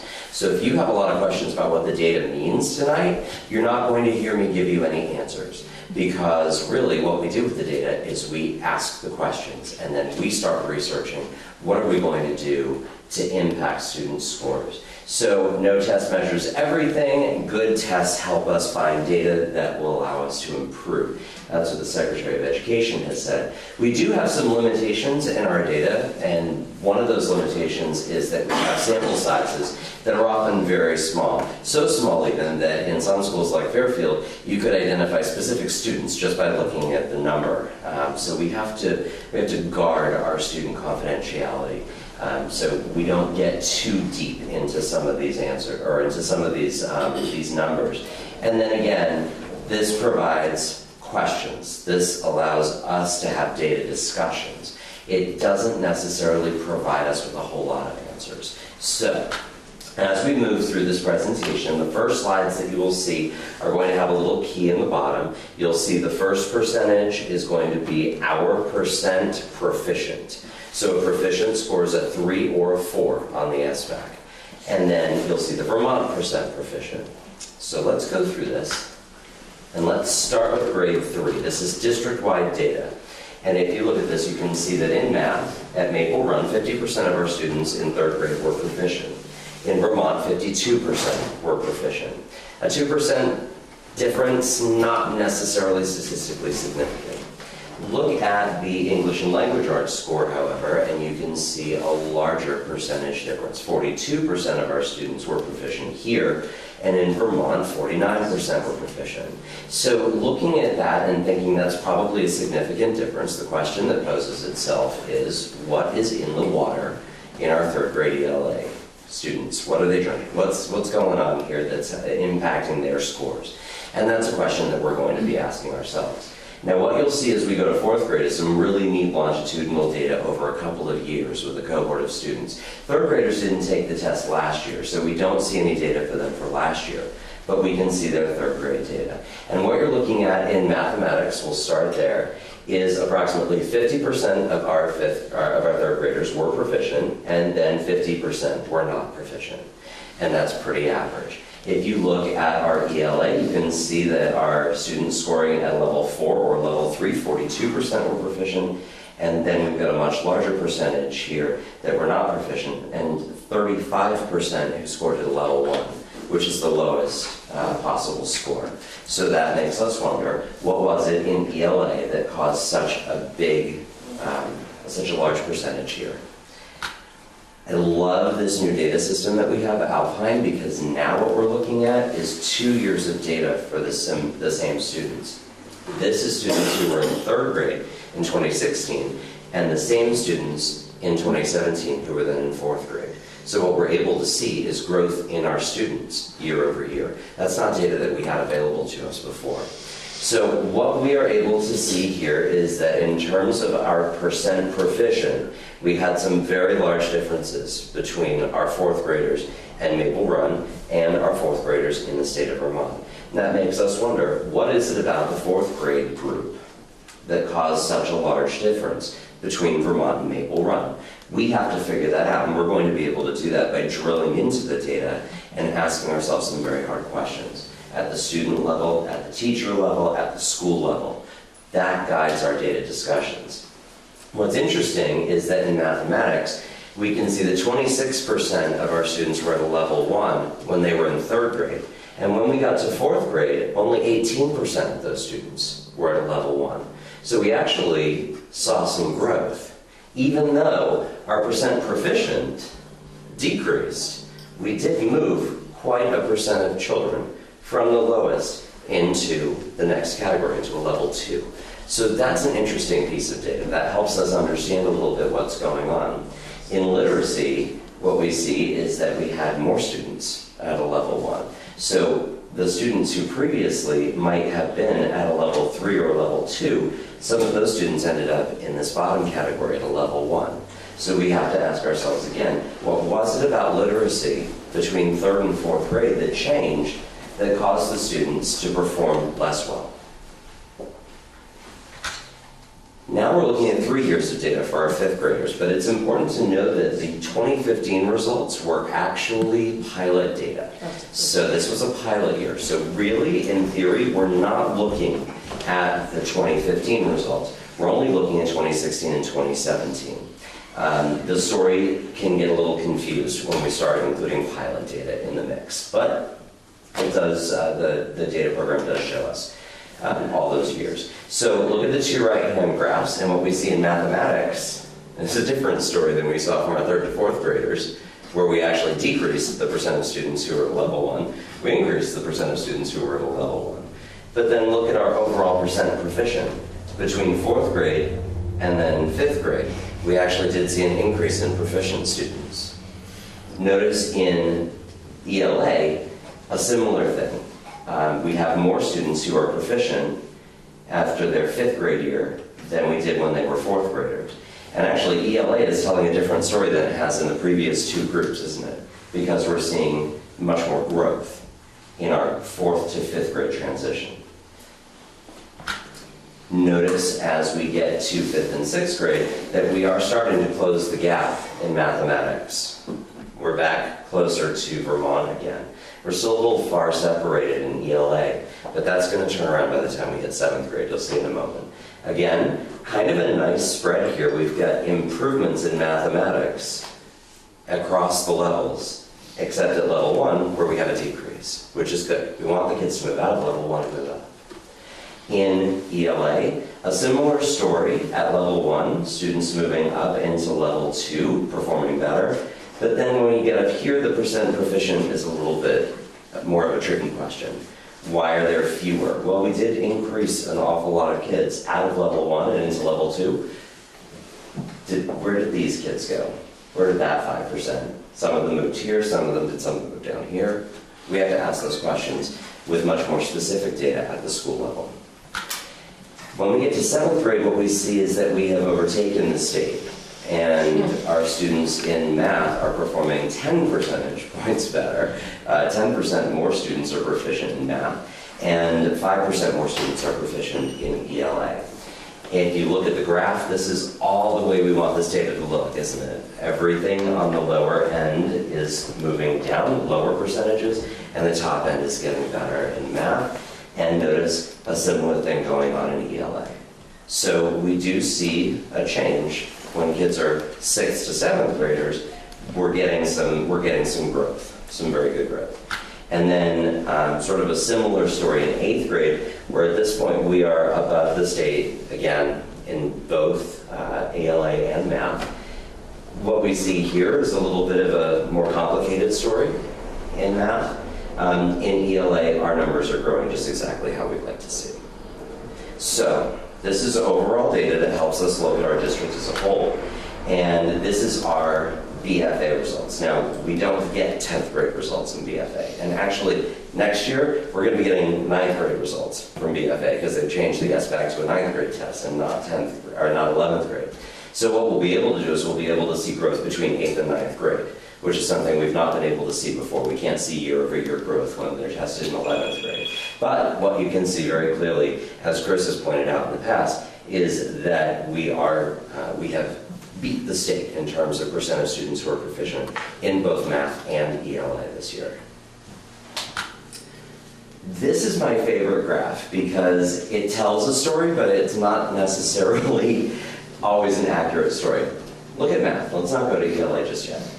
If you look at the state results between 2016 and 2017 administration, what you see is that across the board, students performed less well in the state of Vermont than they had the year before. It's important to know this is two separate groups of children. This is not one group that's moved to the next grade. This is the 7th graders in 16 and the 7th graders in 17. So this is not cohort growth, but what you can see is every grade seems to have done a little bit worse in the state in math. And our story tells that all of our students did a little bit better in math. And at first glance, that looks like a very positive thing. Look, our scores went up and state scores went down. But it's kind of a false story because these aren't the same kids. These are different groups of children. And whenever you have a group of children, that group is going to have certain characteristics. There's going to be a certain percentage of students who are special ed, a certain percentage of students who perform less well than others. And so when you look at these numbers that look like, hey, look, we grew. Well, did we really? It's two different groups of kids. This year in math, our numbers went up and the state's numbers went down. That could easily change because it's different groups of kids. And we're part of the Vermont cohort too. Yeah. That's something to remember. Yeah, we're in there. We're in that number. We helped their number. We helped their number a little bit because we have a lot of students, but you know, we are part of this. Now, look at English and ELA, it's all different. In the state of Vermont, they did less well in 3rd grade. 4th grade did better. 5th grade did worse. 6th grade did worse. 7th grade did worse. 8th grade did worse. And 11th grade did better. And look at ours, they're up and down all over the place. So when you're looking at different groups of kids, you can't always make the kinds of comparisons that we would like. What's useful for us to understand is that there is variability, even at the state level, year over year, based on the cohorts of kids who are taking this test. So now what I'm going to do is I'm going to show you some data on each school, and I will let the principals tell their story however they'd like to do it. So what we're looking at here is city school. This is math achievement. This is ELA achievement. And this is, each bar is 100%. These are the stacked bar graphs. And I'm sorry I didn't say that at the beginning, but each bar equals 100%. And so you're looking at last year's 3rd graders, 4th graders, 5th graders, etc. Now growth being shown here, this is just each grade's performance last year. Joan, is there anything that you would like to say about these scores? Okay. Let's move on. Well, let's have a look.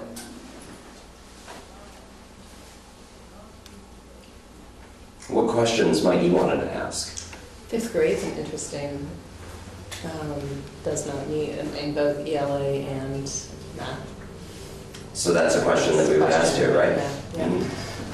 It's a baseline for Right. every grade. Yeah. It has only value when you look at them again the following year, class to class. Correct. Okay. Okay. Town school. We did see growth year over year in town school. Reasons for that? Do you guys want to talk at all about your scores?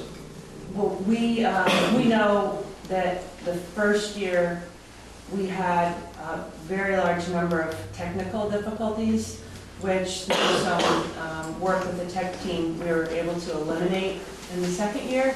And I think that really helped.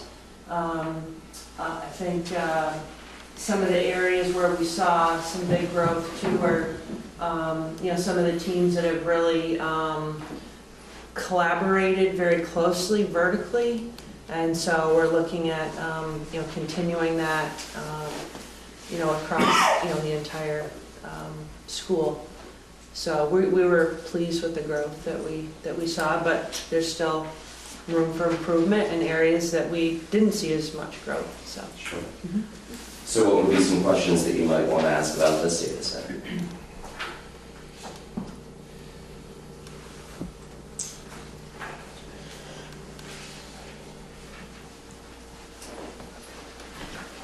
Right, moving on. It's not like coming to me. Right, I mean, but that's the thing. That's where we pour our heart and soul into this data and try to figure out what are the questions we need to answer. So here's Fairfield's results, and not a lot I can say about it. I wasn't there. I know that we worked on interim assessments, making sure that the teachers were able to deliver the interim assessments, which I think was important. You do kind of look at these results and they're kind of all over the place. So they're all over the place. yeah, so make sure to ask what is the reason for some of that variability. We mentioned sample sizes being quite small. In some instances, a certain percentage of kids moving in or out can impact these as well, I assume. And that's a big impact factor at city school, where the mobility is very, very high. You may not have, you may have quite a difference between your groups this year and last year based on kids who have moved in or out. Fairfield, a little bit less so, typically, a little bit more stable population. SATEC, do you get a lot of mobility? We have enough that when we look at the data, you can look at it in two ways. You can look at kids who are mined during the year that we're testing, or kids who essentially came into you after that year had started. So you can sort the data a couple different ways. So at times, if we want to look at how is our programming doing, just with kids who have been there historically, we look at the data in one set. And then we ask other questions. We look at how do the kids do who work in our building when we took that test. Because I have students who may have done great on the SBAC, but their scores are now in Stowe because they moved in April. And so their score is now in Stowe. So but I can still access it if I want to see their score and how does it impact my program. 17 or what year is this? This is just last year. Yeah. There is there is a trend that by 8th grade, more than 50% of our kids are proficient in every school. But remember, these aren't the same kids, right? So Right, but you're talking about the school system, that there were, by the time they graduate, which is what you want, before you send them to the next institution or the next place, you want them to be proficient enough to be able to learn the next level, right? Which is why it was exciting when 7th and 8th grade, those scores, when we overtook the state, we started closing in and then we overtook the state. When I saw those results, I was pleased because I thought that may be telling a story, Right. Because that's showing growth. Right. And the growth story is always more important than this static story. Because this group of students may have performed like this right now, but their performance next year is the story that I want to read. Right. Nilda. I think you maybe just answered what I. What I would mention is, and Steve was alluding to it, because you have small class sizes here. Let's say you have a class size of your 5th grade is 20 kids. Think about that for a moment, and that means, and you've got a kid who comes in and gets a really great score, a 4. That raises that level 5%, which is pretty huge. Right, that could be one kid. That's one kid, Yeah. could be, yeah. And that's why in small schools the data is much harder to read. One of the things that the state is doing is they've created a new category called historically underserved populations. And so, whereas at Fairfield, I can, but you can't look at kids who are on free and reduced lunch and kids who are in special education and kids who are in all these different programs because that data would be confidential because there's such a small number. But what the state is doing is they're clumping those English language learners, low socioeconomic status, racially diverse populations. Any of those populations that are considered historically underserved are going to be a category that you can look at to see if those historically underserved populations are showing growth. Is that implicit? Only if I said to you, this particular group tends to do less well, then I'm having an implicit bias. But if we're just looking at the raw data, then no. But good question.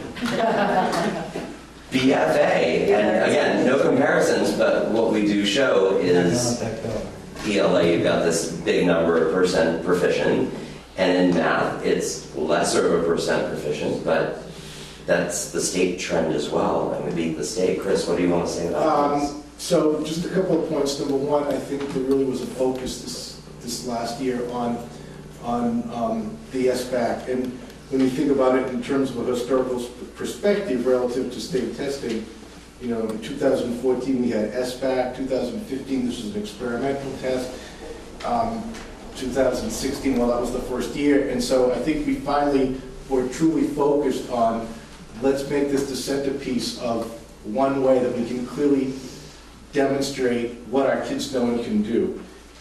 So I think that was a big deal. It was just that teachers, department leaders focused on that assessment, and I think it reflected in the results and the seriousness upon which our kids took it. I think we also worked collaboratively with our department heads so that we could create the proper test atmosphere.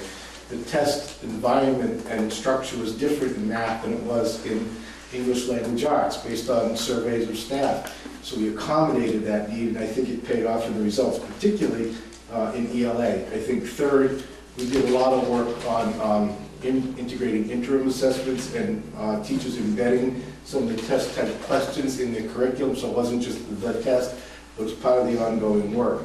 And finally, I would just say, I think as curriculum coordinator, Sean did a very good job in putting this data in a very coherent way, front and center, so that it reflected that seriousness and purpose. And I think that trickled down into certainly my own personal approach, I think the approach of our team, and I was very pleased with the way that Sean directed that last year, because I think it helped create that seriousness of purpose around what this test means and how it can reflect what our kids know and can do.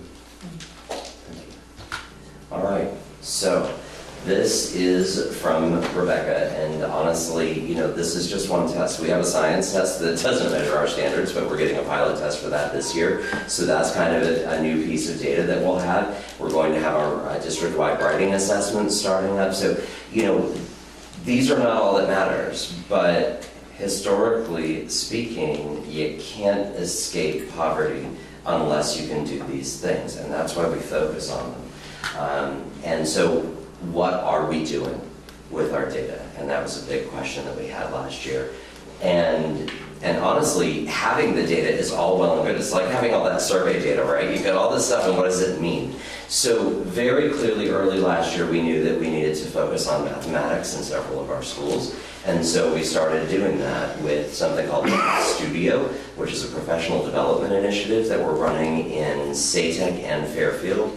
And that basically is 16 days of intensive professional development in mathematics repeated over 3 years with the same group of teachers. So it's sustained intensive professional learning in math. And at SACS, they have a different structure set up, and they have a good working PLC system for their math teachers. So they're doing something called a lesson study, and they're also doing coursework in longitudinal intervention strategies in math. So all of us took math very seriously last year, because if you recall, our math results looked like this last year.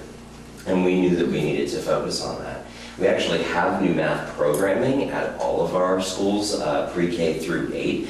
The early childhood program has implemented a program called Connect for Learning, which has a math focus, which is not necessarily something you find in all pre-K programs. Literacy tends to be more prominent. At SATEC and Fairfield, we adopted a new textbook series, so we have consistent vocabulary about mathematics and a consistent approach to teaching mathematics. And SACS is constantly revising through their PLCs, which is professional learning communities of teachers, constantly revising their curriculum to be the best curriculum that it can be. We use reading and writing workshop in all of our elementary schools, which is an approach to English language arts learning. We are beginning the process of our common writing assessments throughout all of our pre-K to 8 schools, and actually this is incorrect. I should have said pre-K through 12, because BFA is involved in that initiative as well. We're giving our interim assessments more consistently, and we're using a product called a Testlet, which is a super hard test based on the SBAC that you use as a teaching tool. The kids may get 1 or 2 questions right, and that's okay, because then you teach from that test, and you teach them how to handle these very difficult questions that they'll see on a comprehensive exam like the SBAC. We have our longitudinal data system, thank God, that gives us really good data that we can look at in a very simple way, so that we can look at how our kids are progressing over time. The statewide science assessment is piloting in grades 5 and 8 this year. I mentioned that just a few minutes ago. We are working on our 8 to 9 transition. Like Jill had said, Chris is working on that, Joanne's working on that, the whole district is working on how do we help our 8th graders transition to be successful 9th graders. That is super important work as we look to improve their social emotional growth so that they can learn. And last but not least, and it really isn't last because this is all consistently happening, we have early intervention focus at all schools, which is going to help us because we're identifying a lot of kids as special education. That's something that came up. But some of those kids may not actually be special education kids. Some of those kids may be kids that just need additional intervention. And if we don't provide that extra intervention, then they become special education students because they fall further and further behind their peers. So focusing on that early intervention should help us decrease the number of students getting referred into special education. So what are we doing? A lot we're doing with the state Can I just add that Yeah. transition piece? It's critical that we improve the social emotional transition and growth for kids, because now the assessment is going to be in the 9th grade, and we know that that's a critical year anyway, and so our kids are going to be at our school for 6 or 7 months, and they're going to be tested, so it puts all the more importance on what we do for those kids during the summer and how we affect their transition into BFS, so that they'll be more ready to learn, because that's now where they're going to be assessed. Are there any other questions about this particular data set? Mike? Well, I'm wondering, we're comparing it to the state scores. What do we compare the state scores to? National scores. National scores. But again, it's not completely national, because SBAC is a sort of, it's adopted by 9 to 11 states at this point. Well, I was thinking New England in general. One of our states is actually a park state, I think, that doesn't do SBAC. Is it Massachusetts? It's a park state. And then, are the others all SBAC states, or was there one that declined? Did Maine opt out? I'm not entirely sure. So we don't compare beyond Vermont right now, because that's where we are. So that's kind of the data that we want to look at. Now, let's say consistently we find ourselves in a couple of years outperforming the state of Vermont.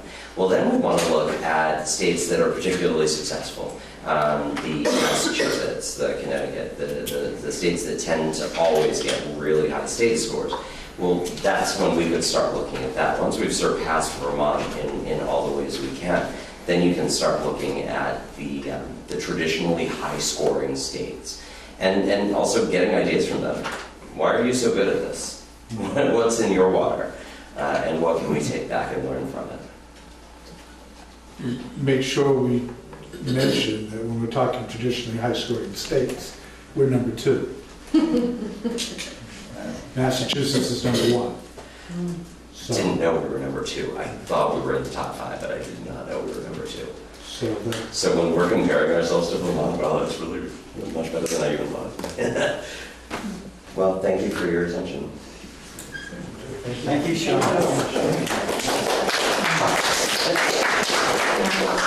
Okay, let's move on to other business. 8A is the warrants. They were part of your packet. There were 2 different attachments. I'm looking for a motion to approve the warrants. So moved. Both sets of packages. And is there a second? I'll second it. Any discussion on the warrants or questions? Hearing none, I would ask all in favor signify by saying aye. Aye. Opposed, abstentions, passes 6-0. In our waiting for quorum, we did the administrator's report and the board administrator handouts and the That was a really good idea. I think, I feel like there should be moved to the beginning of the meeting. yeah, Pay much better attention. Otherwise, we'd be 45 minutes from now. We like. yeah, okay. Agenda items for future meetings, I wrote down climate study, the election results, obviously, or not election, the bond vote, results. And what else we're looking at?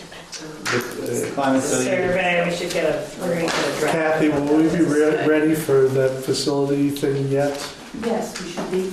So facility procedures or policy? Facility procedures. Okay, facility Where are procedures. we at with policies? I can bring an update to the board the next time. We've completed all the Mandatory mandatory ones. The rest are recommended or proposed or word softer than recommended. No, mandatory. Okay. Does the leadership team look at the recommended ones and say, hey, we really should do this, or? We look at the policies with the admin council or the leadership team before they come to the board. Most of the recommended policies have also been passed through either the policy committee or the board, and the only change would really be to change FCSU to MRUSD. Okay. Okay. I'm I'm signing, I should be paying attention, so we're good. There's nothing for executive session, so unless there's anything else, I say the meeting's adjourned. Well, just the video of the SATEC solar panels is amazing. For those who haven't provided a link on the administrator report, just 2 minutes long, it's just beautiful. So, just thought I'd throw that out there. That is some solar right now. Yeah. We're good? Yep, we're good. Okay, we're adjourned. Thank you, everyone. Thank you. Thank you.